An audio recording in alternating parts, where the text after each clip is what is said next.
요한복음 말씀을 쭉 읽다 보면은 예수님께서 자신을 스스로를 설명하고 있는 장면들이 몇 군데 등장하고 있습니다.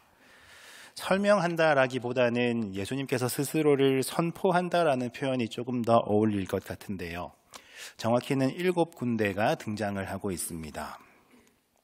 그 중에 오늘 우리가 읽었던 본문을 보면은 나는 생명의 떡이다 라고 예수님께서 스스로를 소개하고 선포하는 장면이 있었고요. 조금 뒤로 넘어가서 요한복음 8장을 보면 나는 세상의 빛이다 라고 선포하시는 장면이 있고, 요한복음 10장을 보면 나는 양의 문이다. 그리고 그 뒤에 바로 이어지는 나는 선한 목자다. 나는 부활이요 생명이다. 나는 길이요 진리요 생명이다. 그리고 나는 참 포도나무다 하는 7가지의 내용입니다. 오늘 우리가 읽었던 본문보다 사실은 훨씬 전에 있는 22절 말씀부터 생명의 떡에 관한 기록들이 담겨 있었는데요. 오늘은 시간 관계상 48절에서부터 51절까지의 내용만을 우리가 함께 읽어보았습니다. 우리는 한국어를 사용하고 있는 한국어 화자이기 때문에 이 구절, 한글로 번역된 내가 생명의 떡이다 라고 말씀하시는 이 구절을 별다른 감흥 없이 읽고 넘어가곤 합니다. 그런데 헬라어를 사용하고 있었고, 그리고 이 헬라어 가운데 선포되어 있는 이 의미를 알고 있었던 사람들에게는 이것이 사실은 그냥 넘어갈 수는 없는 엄청난 선포였습니다. 조금 전에 말씀드린 7가지 소개이자 7가지 선포 가운데에는 공통적으로 에고 에이미라고 하는 용어들이 등장을 하고 있는데요. 이 에고 에이미라는 말을 한국어로 억지로 번역을 해보자면은 나는 나이다 라고 하는 뭔가 좀 불완전한 문장이 됩니다. 우리가 읽었던 나는 생명의 떡이다 라고 하는 이 문장을 그대로 직역을 해보자면은 나는 생명의 떡인 나이다 라고 우리가 번역을 해볼 수가 있는 거예요. 뭔가 조금 이상한 문장이고 뭔가 어법에 안 맞는 문장 같습니다만은 사실은 그 당시에 유대인들은 이 문장이 무엇을 의미하고 있는가 단번에 깨달을 수 있었습니다. 왜냐하면 출애굽기 3장에 이런 구절이 등장하고 있어요. 하나님께서 타지 않는 떨기 나무 가운데에서 모세를 부르시는 장면이 등장하지 않습니까? 거기에서 출애굽에 관한 크신 계획을 모세에게 설명을 하십니다. 하나님의 말씀을 듣고 있던 모세가 질문을 하지요. 출애굽을 이끄시는 당신의 이름을 사람들이 물어본다면은 제가 뭐라고 대답을 할까요? 이렇게 물어보는 장면이 있습니다. 그때 하나님께서 모세에게 스스로를 소개하시면서 하신 말씀이 바로 조금 전에 말씀드렸던 이 에고 에임이 곧 나는 나다라는 말씀이었지요. 당시에는 자신이나 또는 어떤 누군가를 소개할 때에 어느 지파 어느 사람의 아들인가 이것을 먼저 밝히고 그 다음에 이름을 소개하곤 했었습니다. 예를 들면은 모세의 수종자 눈의 아들 여호수아라고 소개를 한다던가, 베냐민 땅 아나돗의 제사장 중 힐기야의 아들 예레미야라고 소개하는 예시들을 우리는 찾아볼 수가 있지요. 굉장히 명문가의 자제 같은 경우는 고조 할아버지까지 언급이 되는 경우들도 있습니다. 어디인가 하면은 사무엘상 첫 번째 구절을 보면 사무엘의 아버지인 엘가나를 소개하고 있는데 소개가 굉장히 화려하지요. 여로함의 아들이요 엘리후의 손자요 도후의 증손이요 숲의 현손이었더라 라고 하는, 우리는 잘 모르는 이름입니다만은 그 당대를 살아갔던 사람들 사이에서는 어느 하나 이름을 빼먹으면은 서운할 만한 인물들이라는 거예요. 사람을 소개할 때 그가 활동했던 지역을 바탕으로 소개하기도 합니다. 예를 들면 우스 땅의 욥이라고 소개를 한다던가, 아니면 예수님을 향해서도 갈릴리 예수 등으로 소개하는 방법들이 있었지요. 동명이인들이 그 당시에는 하도 많아서 정확하게 구분을 짓기 위한 의도도 있고, 그리고 어떤 그의 근본을 밝히는 차원으로 그렇게 소개를 했던 것입니다. 그런데 하나님께는, 우리 여호와 하나님께는 그런 것이 없었지요. 그래서 그저 나는 나이다 라고 소개를 하셨습니다. 하나님께는 어떤 조상이라던가 아버지라던가 그가 활동했던 특정한 지역이라던가 기원이 있는 것이 아니라 스스로 존재하고 계시는 그저 나라고 선포하신 것이지요. 다른 설명이 존재할 수 없다라는 뜻이기도 합니다. 그래서 이 의미를 담아서 우리가 읽고 있는 개역 개정판에서는 이것을 아주 멋있게 번역을 해놓았습니다. 어떻게 번역되어 있는가 하면 나는 스스로 있는 자이니라 이렇게 옮겨놨었습니다. 유대인들이 가장 존경했던 사람이 바로 모세였지요. 그 모세조차도 두려워서 얼굴을 가려버린 여호와 하나님께서 자신을 드러내실 때 그때 사용했던 용어가 바로 에고에이미였습니다. 구약 성경을 너무나 잘 알고 있었고 그리고 그 중에서도 모세오경에 대해서 너무나 잘 알고 있던 유대인들이었지요. 그래서 이 에고에이미라는 말이 하나님만이 스스로를 드러내실 때에만 사용할 수 있다라는 것을 그들은 잘 알고 있었습니다. 그런데 이 말을, 이 용어를 저 변방, 시골 갈릴리에서 자랐다는 어떤 30대 초반의 시골 목수가 이 용어를 사용하면서 자신을 소개하고 있는 거예요. 에고에이미를 사용해서 나는 생명의 떡이다 하고 말입니다. 생명의 떡에 관한 기록 그 이전을 살펴보면 그렇게나 유명한 오병이어 사건이 기록되어 있습니다. 물고기 2마리와 떡 5개를 가지고 남자만 5,000명 그리고 추정하건대 수만 명의 배를 채우신 사건이었지요. 그 많은 수의 군중들 앞에서 말씀을 전하실 정도로 이미 예수님께서는 유명 인사였습니다. 그런데 이 오병이어라고 하는 엄청난 사건을 겪고 난 뒤에 많은 사람들이 예수님을 메시아라고 생각을 하는 거예요. 이 메시아라는 단어에 대해서 잠깐 설명을 하고 넘어갔으면 좋겠습니다. 메시아가 어떤 말인가 하면 아람어로는 기름 부음 받은 자라는 의미를 담고 있습니다. 이것을 헬라어로 번역한 것이 바로 그리스도라는 단어이지요. 북이스라엘과 그리고 남유다 왕국이 차례대로 멸망을 당하고 이들은 오랫동안 포로 생활을 하고 있었습니다. 그리고 예수님 당시 시대에는 로마의 압제에 시달리고 있었지요. 이 강력한 로마를 무너뜨리고 과거에 다윗과 솔로몬 시기에 강력하고 화려했던 우리 이스라엘 왕조를 다시 복원시켜 줄 누군가 영웅이 등장하리라 이 이스라엘 사람들은 기다리고 있었습니다. 이 압도적인 이 강력한 영웅, 이 사람을 메시아라고 부르면서 기다리고 있었던 거예요. 오병이어 사건 이전의 기록들을 살펴보면 예수님을 치료자라고 이 사람들이 이야기하기도 하고 랍비, 선지자 등으로 알고 있었습니다. 그런데 오병이어 사건을 지나고 나니까 사람들이 예수님을 메시아라고 부르면서 임금으로 삼으려고 하고 있는 거예요. 예수님께서 이 땅의 임금이 되어서 저 로마 황제를 물리쳐 줄 것이다. 이렇게 사람들은 기대하기 시작합니다. 그래서 예수님께서는 그 많은 무리를 떠나서 혼자 산으로 들어가곤 하는 장면들이 있지요. 오병이어 사건 직후를 보면 배를 타고 제자들이 바다를 건너갑니다. 그때 큰 풍랑이 일어나고 날은 굉장히 어두웠지요. 그리고 설상가상으로 그곳 가운데는 예수님도 안 계셨습니다. 그런데 저 멀리에서부터 예수님이 다가오시는데 예수님이 바다 위를 걸어서 다가오고 계신 거예요. 너무나 두려워하고 있는 제자들에게 예수님이 말씀하십니다. 제자들에게 먼저 오늘 계속 언급하고 있는 이 에고에이미라는 단어를 사용해서 자신을 드러내고 계십니다. 얘들아, 나는 나다. 나는 하나님이야. 두려워하지 말거라. 이렇게 말씀을 하고 계신 거예요. 많은 무리가 예수님을 찾아서 가버나움으로 옵니다. 예수님은 이 사람들이 원하는 것이 무엇인가 정확하게 알고 있었지요. 26절 말씀에 있는데요. 너희가 나를 찾아온 것은 떡을 먹고 배가 부르기 때문이구나. 이렇게 말씀을 하십니다.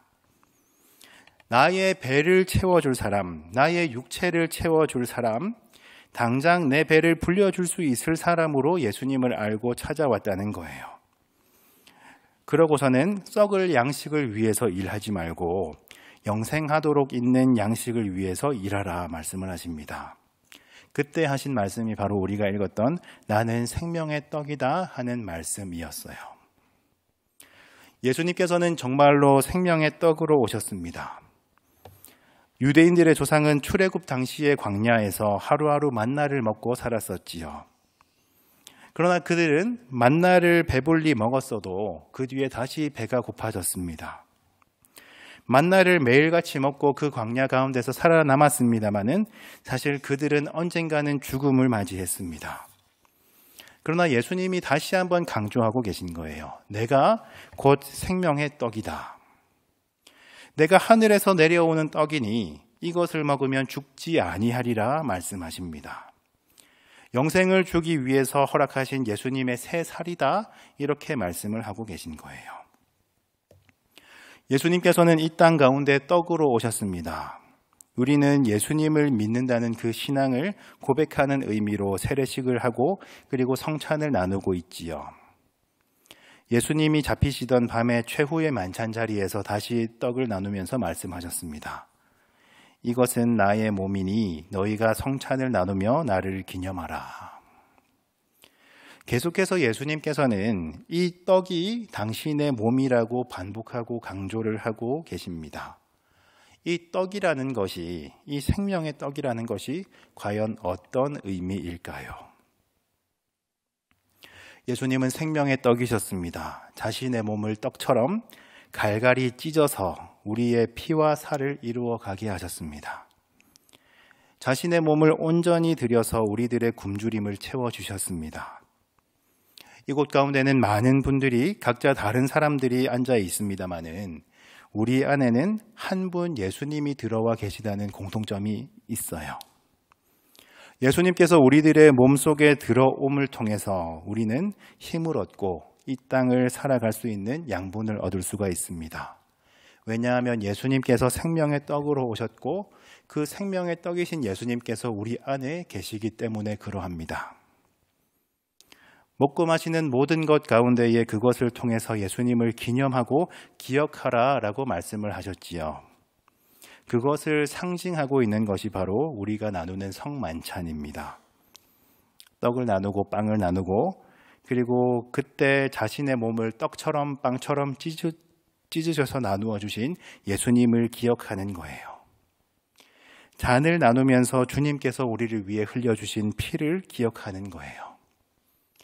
그것이 그저 옛날의 과거의 이야기로만 끝나는 것이 아니라 지금도 그 예수님의 찢겨진 몸이 우리 안에 들어와 있다는 것을, 주님께서 우리 안에 계시다는 것을, 주님께서 우리의 살을 이루어가고 주님의 피가 우리 피 속에 여전히 스며들고 있다는 것을 우리는 주님과 함께 기억하는 예식이 바로 성찬 예식입니다. 오병이어의 그 특별한 위대한 이적을 바라보면서 우리가 먹을 것을 더 얻을 수 있을까 하고 예수님을 찾아왔던 사람들이 있었지요. 예수님이 베푸신 그 능력으로 우리가 먹을 것을 배불리 먹을 수 있었습니다. 그런데 오병이어 그 현장 가운데 있었던 많은 사람들도 얼마 가지 않아서 배가 고파왔을 겁니다. 정말 엄청난 사건이고 그리고 사복음서 가운데 모두 기록되어 있는 사건입니다마는 그런데 그것의 효과가 그리 길지 않았다는 거예요. 엄청난 사건이었습니다마는 배를 불려주시는 것은 사실은 예수님의 사역의 본질은 아니었다는 말씀입니다. 예수님께서는 먹을 것을 주기 위해 우리의 배고픈 자의 배를 채워주시기 위해 이 땅 가운데 온 것이 아니다라는 말씀입니다. 예수님이 이 땅에 오신 이유가 무엇인가 하면 우리에게 영원한 생명을 주시기 위해서 오신 것이지요. 우리가 50절 말씀을 함께 읽어보기를 원합니다. 오늘 우리가 읽었던 요한복음 6장 50절 말씀 우리가 함께 읽어보겠습니다. 나는 하늘에서 내려오는 떡이니 사람으로 하여금 먹고 죽지 아니하게 하는 것이니라. 아멘. 그 뒤에 보면 51절에 똑같은 말씀이 반복되고 있습니다. 나는 하늘에서 내려온 살아있는 떡이니 사람이 이 떡을 먹으면 영생하리라. 내가 줄 떡은 곧 세상의 생명을 위한 내 살이니라 하시니라. 영생하기 위해서는 곧 죽지 아니하기 위해서는 예수님께서 주시는 이 떡을 먹어야만 합니다. 이 말을 조금 다르게 표현을 해보자면은 우리 안에 찢겨진 예수님이 있어야만 합니다. 계속해서 반복하고 있는 말씀이지요. 근데 유대인들은 이 말을 제대로 이해하지 못했습니다. 그래서 이 말을 조금 엽기적으로 이해하기도 합니다. 어떻게 자신의 살을 우리한테 먹으라고 하느냐, 인육을 먹으라고 하느냐, 이렇게 이해를 해버리는 거예요. 예수님의 의도와는 전혀 다르게 생각을 하는 거지요. 예수님께서는 우리에게 영원한 생명을 주기 위해서 계속해서 생명의 떡을 먹으라 강조하고 계셨습니다.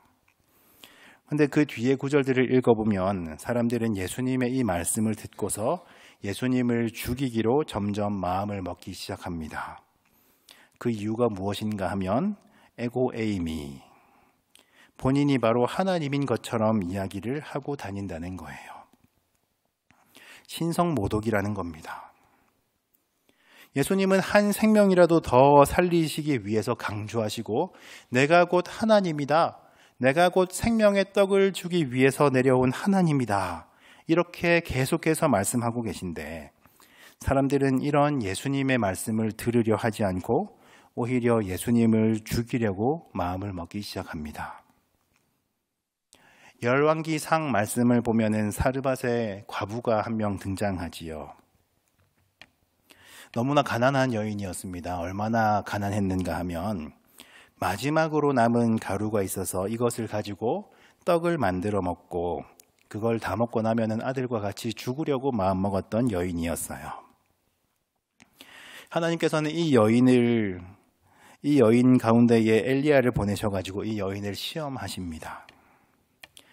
이 여인이 이렇게나 소중한 이 마지막 남은 가루보다 하나님을 더 사랑하는가, 그것을 시험하시는 거예요. 그래서 엘리야의 입술을 통해서 말씀하십니다. 그 가루를 가지고 떡을 만들어서 엘리야에게 주라 말씀을 전하십니다. 여인은 너무나 소중한 가루였습니다만 그것으로 떡을 만들어서 하나님의 사람을 대접하지요. 그때 하나님께서 이 여인에게 내려주신 은혜가 무엇이었습니까? 그 여인에게 생명의 떡을 내려주셨습니다. 하나님 자신을 주셨던 거예요. 먹어도 배고플 육신의 양식을 더해주신 게 아니라 가뭄이 끝날 때까지 배고프지 아니할 생명의 떡이 되어주셨습니다. 주님께서 다시 오셔서 이 땅의 역사가 끝날 때까지 영원히 배고프지 않을 그러한 참된 생명의 떡을 구약시대에 먼저 미리 보여주셨던 거예요. 우리는 어떠한 사람들입니까? 우리는 생명의 떡으로 오신 예수님을 믿는 사람들이지요. 예수님께서 우리의 몸을 이루어가고 계신 것을 믿는 사람들입니다. 그렇게 이루어져가는 예수님을 닮은 우리의 공동의 몸을 무엇이라 하는가 하면 바로 교회의 공동체라고 하지요. 그런데 우리는 생명의 떡을 먹으며 지금까지 살아온 사람들입니다마는 우리는 너무나 자주 이 세상의 것을 구하며 살아갑니다. 우리는 하늘에서 내려온 생명의 떡, 예수 그리스도를 매일매일 먹으면서도 하나님이 채우시는 기적을 우리가 매일같이 맛본다고 고백하면서도 그러나 애굽 생활을 그리워했던 이스라엘 백성들처럼 우리는 우리 배를 채우기 원하고 우리 육신의 것을 욕심내기에 바쁜 사람들이지 않습니까? 예수님께서 세례를 받으신 직후에 성령께서 예수님을 광야로 인도하십니다. 이곳 광야에서 40일 40주야를 줄이신 후에 마귀가 시험을 하는 것을 허락하시지요. 가장 먼저 했던 시험이 무엇인지 기억하고 계십니까? 광야이기 때문에 주변에 돌들이 굉장히 많이 있었는데 이 돌들을 가지고 떡을 만들어 먹으라, 이것이 바로 첫 번째 시험이었습니다. 광야에 그 돌들이 너무나 많이 있었는데 정말로 하나님의 아들이라면 이 돌들을 가지고 떡을 만들어서 배를 채우고, 그리고 굶주리고 있는 사람들 얼마나 많은데 저 배고픈 백성들도 굶주림에서 해방시켜 줘야지, 그래야 하나님의 아들이지, 이렇게 유혹을 하기 시작합니다. 예수님은 본인께서 배가 고프셨던 것은 사실은 괜찮았습니다.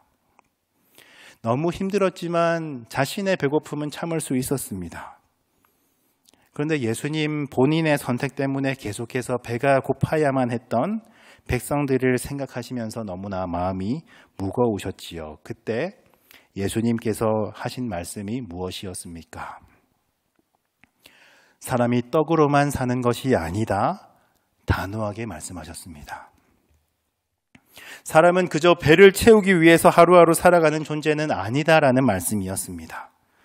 우리가 살기 위해서는 당연히 배를 채워야만 하지만 그것이 우리 삶의 궁극적인 목적이 아니다라는 거예요.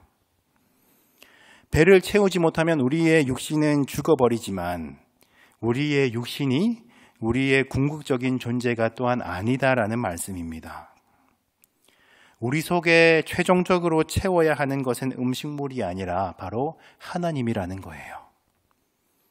말씀으로 이 땅에 오신 예수님을 우리는 가장 먼저 채워야 한다라는 말씀이었습니다. 그때에도 동일하게 사람은 생명의 떡으로 살아가야 한다라는 말씀을 하고 계셨습니다. 7가지 예수님의 소개, 7가지 예수님의 자기 선포가 점점 진행이 될수록 사람들은 계속해서 예수님을 죽이려고 달려듭니다. 예수님은 자신이 죽는 것은 두렵지 않으셨지요. 예수님은 잡히시고 그리고 떡처럼 찢어지고 갈라지는 것이 바로 이 땅에 오신 목적이셨기 때문에 사람들이 죽이려고 달려드는 것은 예수님의 큰 계획 안에 포함되어 있었던 것인지도 모르겠습니다. 그런데 그 가운데서 예수님은 굴하지 않으시고 계속 반복해서 자신이 바로 하나님이심을 드러내고 계셨습니다. 그러고서는 다 이루었다 말씀을 하신 후에 숨이 끊어지셨지요. 우리는 생명의 떡을 먹으라 하신 예수님의 이 당부를 얼마나 마음에 담고들 있으십니까? 예수님의 궁극적인 목적이셨던 살이 찢기는 고통, 떡이 되어 주시는 고통, 그 십자가는 기억하지 아니하는 채로 생명의 떡으로 자신을 내어주신 예수님을 잊은 채로 우리 육신의 정욕을 채울 것만을 구하고 있지는 않으십니까? 생명의 떡을 구할 때 아낌없이 주시겠다 하셨고, 하나님을 찾을 때에 만물 가운데 숨어 계신 하나님을 찾을 수 있으리라 하셨고, 문 두드릴 때 문을 활짝 열고서는 우리를 품어준다 말씀하셨는데 우리는 어떻습니까? 구하라 그리하면 주실 것이다 하는 말씀을 그저 우리가 이해하고 싶은 방식으로 이해하면서 계속해서 끊임없이 우리의 것만을 구하고 있지는 않으십니까? 우리가 예수님의 이 당부를 기억할 수 있기를 간절히 원합니다. 나는 생명의 떡이다. 나는 생명의 떡인 하나님이다 라고 외치신 그 예수 그리스도의 말씀을 우리가 잊지 않고 기억할 수 있기를 간절히 소망합니다. 우리의 일시적인 이익, 돌아서고 나면 또 배가 고파질 그러한 우리 뱃속에 들어갈 떡을 구하는 것이 아니라 영원히 배고프지 아니하고 영원히 생명을 주시는 생명의 떡 그 자체이신 예수님을 찾으시는 우리 모두가 될 수 있기를 소망합니다. 먹고 마시는 모든 삶의 목적이 예수님께로 향하기를 원하고, 또한 이 한평생 가운데 예수님께서 주시는 그 충만한 은혜를 누려가시는 저와 우리 모두가 될 수 있기를 간절히 소망합니다.